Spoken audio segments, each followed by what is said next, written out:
नमस्कार दोस्तों, स्वागत है आपका आरवी स्टडी के एक नए वीडियो में। तो ये दोस्तों अभी जानते हैं बीटीएससी एएनएम 10,709 के रिगार्डिंग क्या कुछ नया अपडेट निकल के आ रहे हैं उसके बारे में।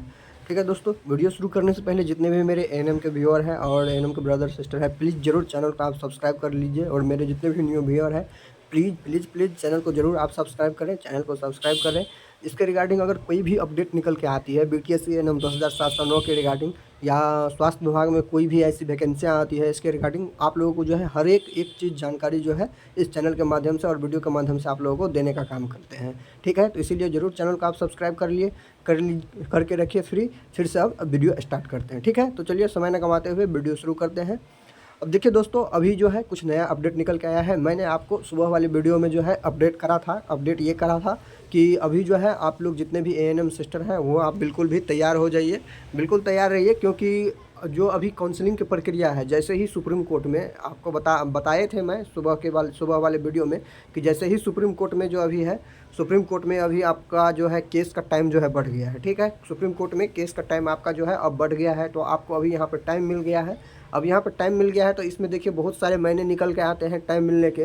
तो अब देखिए यहाँ पे बहुत सारे ऐसे स्टूडेंट्स हैं जिन्होंने हमको मैसेज करा और कमेंट्स में भी पूछा कि एमजेसी केस का कोई मतलब नहीं है क्या, हाई कोर्ट का कोई वैल्यू नहीं है क्या। देखिए, हाई कोर्ट का वैल्यू होता है। ठीक है, हाई कोर्ट का वैल्यू होता है। आप इस प्रकार से समझ सकते हैं कि जैसे अगर आप थाना में है, कोई अगर थाना है, वहाँ पे अगर दरोगा का वैल्यू जो होता है वो वहाँ के बिहार पुलिस का वैल्यू नहीं होता है। ये आप जानते होंगे। ठीक है, जो सुप्रीम कहेगा वही आपको मानना पड़ेगा। ठीक है, हाई कोर्ट का वैल्यू है, हम ये नहीं बोलते हैं कि हाई कोर्ट का वैल्यू नहीं है, लेकिन अगर हाई कोर्ट गलत डिसीजन देंगे तो उसको जो है सुप्रीम कोर्ट है ज़रूर चेंज कर देंगे। ठीक है, और सबसे जो है वहाँ पे सुप्रीम कोर्ट होते हैं, वो जो फैसला देंगे वो आपको जो है मानना पड़ेगा। ठीक है, तो जो भी दोस्त हमको मैसेज कर रहे थे और जो भी ब्रदर एंड सिस्टर ये मतलब समझने में उनको दिक्कत हो रही थी कि एमजेसी केस का जो फैसला आया है अभी यहाँ पे, सॉरी एमजेसी केस का नहीं, एमजेसी केस का जो फैसला आएगा और जो हाई कोर्ट का ऑर्डर पहले आया है, ठीक है, तो वो ऑर्डर का कोई वैल्यू नहीं है। देखिए,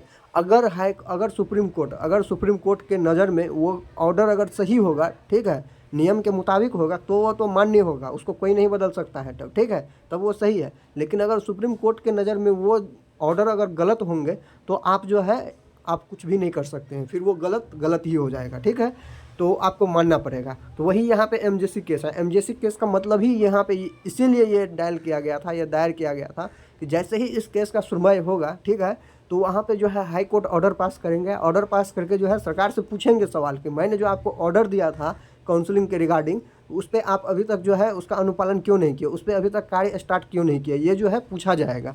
तो ये एमजेसी केस बहुत इंपॉर्टेंट है। ठीक है, मतलब जो चाहते हैं कि काउंसलिंग के आधार पे जो है वैकेंसी क्लियर हो उसके लिए। ठीक है, बट यहाँ पे फिर मैं एक बात कहूँगा, ये हाई कोर्ट का फैसला है। ठीक है, अभी आप लोग जो है एक स्टेप ऊपर चले गए हैं, सुप्रीम कोर्ट में चले गए हैं। ठीक है, तो यहाँ पे अगर एमजेसी केस के सुनवाई हो भी जाती है और अगर सरकार से अगर कोर्ट जो है सरकार को फटकार भी लगाती है और उससे अगर सवाल जवाब भी करती है, फिर भी अगर सुप्रीम कोर्ट अगर इस निर्णय को चेंज कर देंगे जो हाई कोर्ट दिए हैं, तो देखिए वो सारी प्रक्रिया फिर धरे की धरी रह जाएगी। ठीक है, तब कुछ भी नहीं हो सकता है। हाँ, लेकिन यहाँ पे मैं आप लोगों को ये बात ज़रूर बोलूँगा काउंसलिंग के रिगार्डिंग कि इस बीच में जब तक सुप्रीम कोर्ट यहाँ पे जो है इंटरवेंशन नहीं करती है, तब तक अगर काउंसलिंग की प्रक्रिया वगैरह अगर शुरू हो जाती है तो ये एक बेहतरीन बात रहेगी। ठीक है, और क्योंकि मैं आप लोग को सुबह के वीडियो में बताया भी था कि जो यहाँ पे संविदा वाले हैं और जो काउंसलिंग के आधार पे चाहते हैं कि वैकेंसी क्लियर हो, उनको जो है पुनः जो है मुख्य सचिव और वरीय सचिव जो भी है सीएमओ ऑफिस में और बीटीएससी आयोग में उनके द्वारा पुनः जो है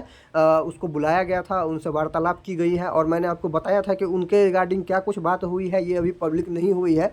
जब भी पब्लिक होगी मैं आप लोगों को सारी बात बताऊँगा। ठीक है दोस्तों, तो ये सारी प्रक्रिया है। तो आप लोग समझ गए होंगे कि हाई कोर्ट का क्या वैल्यू है। ठीक है, हाई कोर्ट का वैल्यू है। ठीक है, कब तक है, जब तक अगर मान लीजिए आप उसके ऑर्डर को चैलेंज करते हैं सुप्रीम कोर्ट में, अगर वो ऑर्डर सही है तब हाई कोर्ट का रहेगा।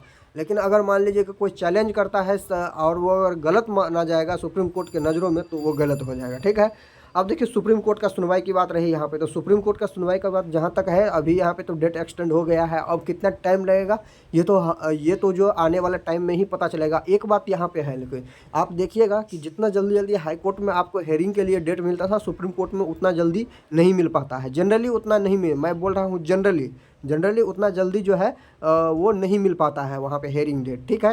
क्योंकि मैंने आपको BTSC JEE केस का जो है एक एग्जांपल देके मैंने आप लोगों को बताया था, BTSC JEE के एग्जांपल लेके मैंने आपको आप लोगों को बताया था BTSC JEE का एग्जांपल। उसमें देखे थे आप कि एक केस का सुनवाई होता था तो 3 महीने के बाद दूसरा सुनवाई उसको मिलता था, ठीक है। क्योंकि कंप्यूटर जनरेटेड रहता है तो उस हिसाब से उसका एल्गोरिदम रहता है। तो अब देखिए कब तक जो है नेक्स्ट हेयरिंग डेट मिल जाता है। जितना अगर जल्दी मिल जाता है तो ये सबके लिए अच्छा रहेगा, ठीक है। अब सरकार का निर्णय देखिए, सरकार यहाँ पे आप देखिए, मैं आप लोगों को बहुत पहले से बताते आ रहा हूँ कि सरकार की रवैया यहाँ पे दोहरी है, ठीक है। मान लीजिए कि यहाँ पे अगर कोई बोल रहा है कि ये CBT वालों को सपोर्ट करते हैं, तो आप कैसे बोल सकते हैं? क्योंकि सरकार तो पहले भी बोली थी कि मैं यहाँ पे जो है SLP फाइल करूँगा सुप्रीम कोर्ट में जाके, CBT से जो यहाँ पे CBT क्वालिफाइड स्टूडेंट है उसके लिए, ठीक है। नहीं गई वहाँ पे, और सरकार संविदा वाले के पक्ष में है, ये आप कैसे कह सकते हैं? यहाँ तो हाई कोर्ट का फैसला आ गया है काउंसलिंग के रिगार्डिंग, आप फिर भी अभी तक काउंसलिंग नहीं करवा रही है। तो आप ही सोचिए अब कि सरकार किसके पक्ष में है। तो सरकार का निर्णय यहाँ पे कुछ नहीं है, ठीक है। ये सिर्फ वैकेंसी को फंसा के रखी हुई है, ठीक है, आप लोगों को चूरन दे रही है। तो इस पर जब तक दबाव नहीं बनेगा तब तक जो है वैकेंसी को क्लियर करेगा नहीं। और अब इसके पास एक और ऑप्शन हो गया बचने के लिए कि सुप्रीम कोर्ट में अभी निर्णय है, सुप्रीम कोर्ट का जब भी निर्णय आएगा तब हम करेंगे, ठीक है दोस्तों। तो सरकार का यहाँ पे कोई नहीं है, सरकार यहाँ पे चाह नहीं रही है कि जल्दी वैकेंसी क्लियर हो। अब देखते हैं कि इसके रिगार्डिंग क्या कुछ नया अपडेट अगर फिर आता है तो मैं आप लोगों को वीडियो के माध्यम से अपडेट करता रहूँगा हमेशा। सिर्फ आप लोग जो है चैनल को जरूर सब्सक्राइब करके रखिए। थैंक यू दोस्तों।